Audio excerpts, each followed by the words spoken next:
Assalamualaikum warahmatullahi wabarakatuh.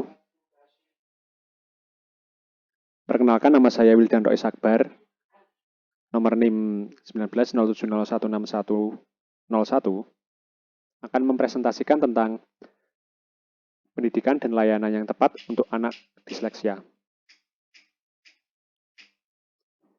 Dalam Undang-Undang Nomor 20 Tahun 2003 telah mengatur tentang pendidikan bagi anak berkebutuhan khusus, baik disleksia, autis, pada dasarnya dapat bersekolah di sekolah umum. Namun dengan catatan bahwa orang tua harus lebih peka terhadap kebutuhan khusus anak disleksia. Ada 8 model strategi pembelajaran bagi anak-anak disleksia. Metode pertama, yaitu multisensori. Metode ini mendayagunakan kemampuan visual atau kemampuan penglihatan anak, auditori atau kemampuan pendengaran, kinestetik atau kesadaran pada gerak, dan juga taktil atau perabaan pada anak. Yang kedua, metode fonik atau bunyi. Metode yang memanfaatkan kemampuan visual dan auditori anak dengan cara menamai huruf sesuai dengan bunyi bacaannya. Misalnya saja huruf B yang dibunyikan EB, huruf C yang dibunyikan EC, dan lain sebagainya. Metode yang ketiga, linguistik. Metode yang mengajarkan anak disleksia mengenal kata secara utuh. Metode ini menekankan pada kata-kata yang bermiripan. Penekanan inilah yang diharapkan bisa membuat anak mampu menyimpulkan sendiri pola hubungan antara huruf dan juga bunyinya. Metode yang keempat, metode Fernald. Metode ini menggunakan materi bacaan yang dipilih dari kata-kata yang diucapkan oleh siswa, dan setiap kata diajarkan secara utuh. Ada 4 tahapan dalam metode ini. Yang pertama, guru menulis kata yang hendak dipelajari di atas kertas dengan krayon. Lalu siswa akan menelusuri tulisan tersebut dengan jarinya, tactile and kinesthetic. Ketika menelusuri tulisan tersebut, siswa melihat tulisan dan mengucapkannya dengan keras. Proses semacam ini dilakukan secara berulang, sehingga siswa dapat menulis kata tersebut dengan benar, tanpa melihat. Contoh, apabila siswa sudah berhasil menulis dan membaca dengan benar, bahan bacaan tersebut disimpan. Di tahap kedua, siswa mempelajari tulisan guru dengan melihat cara guru menulis sambil mengucapkannya.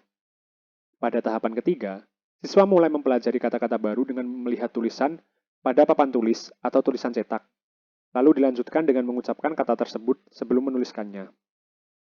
Di tahapan ini, siswa mulai membaca tulisan dari buku. Pada tahap terakhir, siswa mampu mengingat kata-kata yang dicetak atau bagian dari kata yang sudah dipelajari. Metode yang kelima, metode Gillingham.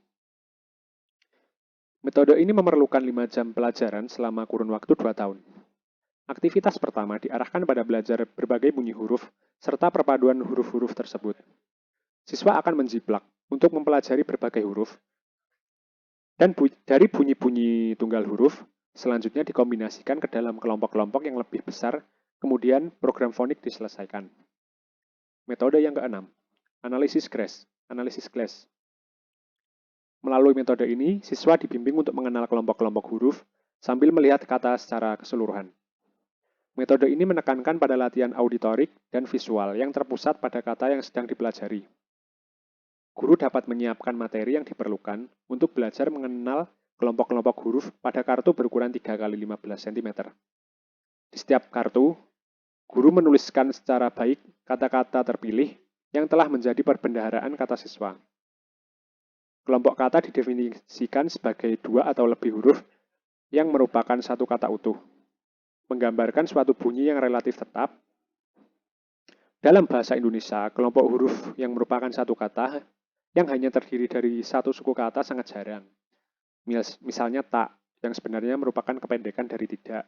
Kemudian Pak Bu, yang sebenarnya adalah Bapak dan Ibu.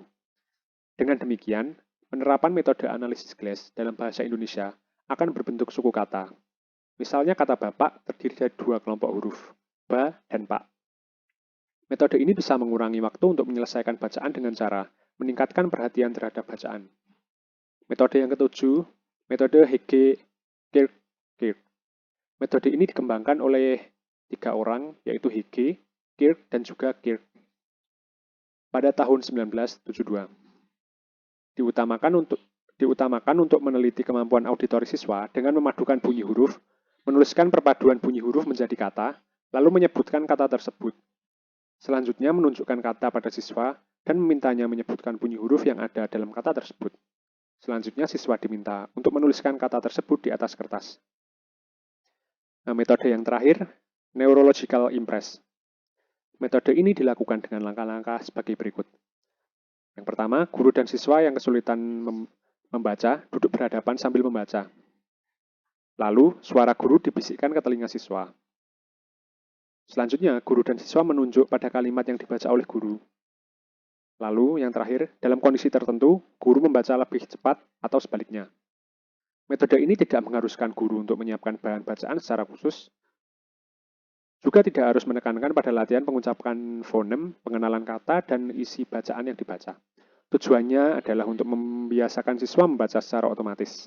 Untuk memudahkan siswa mengikuti program ini, proses pembelajaran dimulai dari tingkat yang rendah, kemudian dari kemampuan yang dimiliki siswa. Jika sudah mengetahui tingkat kemampuan siswa, maka ia diberi tugas untuk membaca beberapa halaman buku dalam sehari. Metode ini akan lebih efektif apabila digabungkan dengan metode membaca ulang. Demikian presentasi yang dapat saya sampaikan. Apabila ada kekurangan, mohon maaf. Billahi taufik wal hidayah. Assalamualaikum warahmatullahi wabarakatuh. Waalaikumsalam.